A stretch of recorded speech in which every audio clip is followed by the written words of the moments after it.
$250 million is a strange amount of money to spend on something that supposedly already works. That is exactly what Tesla just poured into the 4,680 battery line at Giga Berlin. And the timing is what makes people lean forward in their chairs. The money landed almost at the same moment a rare look inside the factory floor started circulating, showing a manufacturing process that has done something the battery industry has been chasing for years. Liquid solvents, the sticky chemical backbone of how electrodes have been made for decades, are simply gone from the process. Not reduced, not optimized, gone.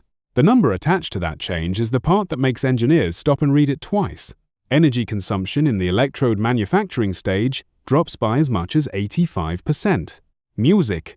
To put that in plain terms, imagine a factory that used to burn $100 worth of electricity to make a batch of battery material and now burns only $15. Multiply that across a facility designed to produce cells by the millions, running every hour of every day, and the savings stop looking like a technical footnote and start looking like a completely different cost structure for the finished car. So the obvious reaction is to call it a breakthrough and move on. A cleaner process, a cheaper process, a faster process, all wrapped inside a factory that just received $250 million in fresh commitment.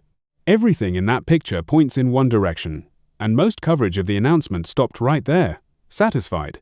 The problem is that a second piece of information was sitting quietly nearby, released only days earlier, and it does not fit comfortably next to the celebration at all. 10 days before those factory images reached the public, Tesla opened an invitation to the outside world. Startups, university research laboratories, even robotics research groups were asked to propose solutions to the bottlenecks still standing in the way of 4,680 battery manufacturing. Not future bottlenecks, not theoretical ones, problems that exist right now inside the same production line that was just shown off as a triumph of engineering.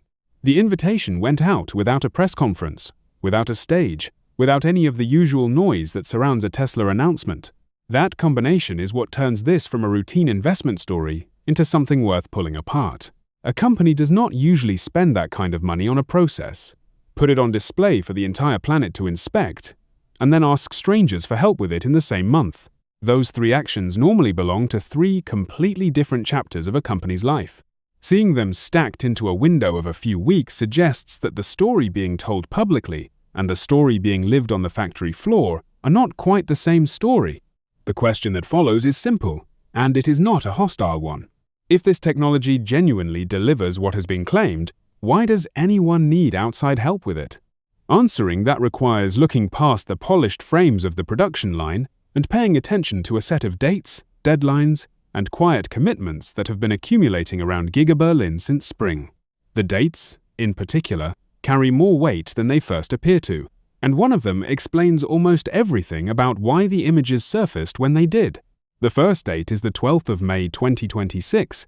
That is when the 4,680 line at Giga Berlin actually began operating, which means that by the time those factory images reached the public in the middle of July, the equipment had been running for less than 10 weeks. 10 weeks is a remarkably short life for an industrial system of that scale. Many high-technology plants are still finishing their initial equipment calibration at that stage, still chasing down the small, irritating faults that every new machine produces before it settles into a rhythm. That timing changes the meaning of everything shown. A factory that opens its doors after 10 weeks is not showing a finished product. It is showing a machine that is still learning how to be itself.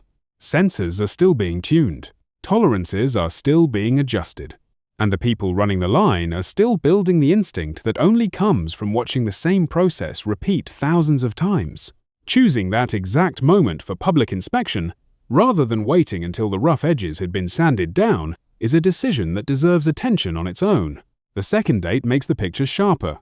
Full production capacity for this line is not expected until the first half of 2027, which places the current moment roughly at the midpoint of a much longer climb. What the public saw was not the finish line, and not even the final stretch, which means that by the time those factory images reached the public in the middle of July, the equipment had been running for less than 10 weeks. 10 weeks is a remarkably short life for an industrial system of that scale. Many high-technology plants are still finishing their initial equipment calibration at that stage, still chasing down the small, irritating faults that every new machine produces before it settles into a rhythm. That timing changes the meaning of everything shown. A factory that opens its doors after 10 weeks is not showing a finished product. It is showing a machine that is still learning how to be itself.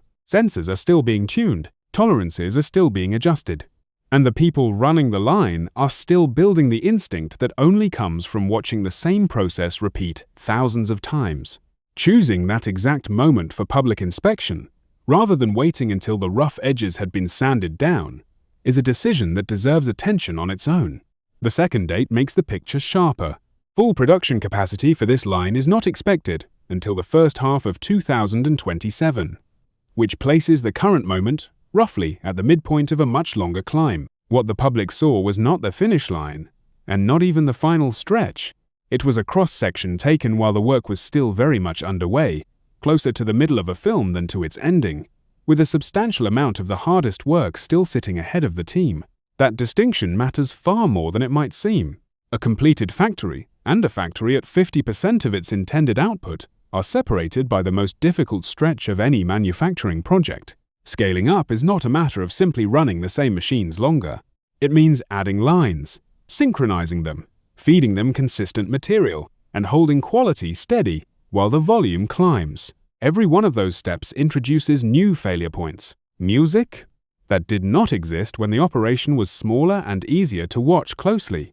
Understood this way, what circulated in July was never a victory lap. It was a progress report delivered while the work was unfinished, which is an unusual thing for any manufacturer to publish that did not exist when the operation was smaller and easier to watch closely. Understood this way, what circulated in July was never a victory lap. It was a progress report delivered while the work was unfinished, which is an unusual thing for any manufacturer to publish. The standard approach in the technology industry is silence until the numbers look flawless. Then comes a carefully staged reveal in which nothing appears difficult and nothing appears uncertain. Showing a system at 10 weeks of age deliberately breaks that pattern, and breaking it must have served some purpose. There is also a practical reason why 10 weeks carries so much weight in this particular case, and it has to do with what the machines on that line are actually doing. The process running inside Giga Berlin is not a refined version of how batteries have always been made.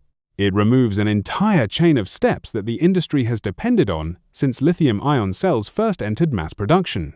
And understanding what disappeared explains both the enormous savings and the specific kind of trouble that comes with them. Making a battery electrode the traditional way begins with a kind of industrial cooking.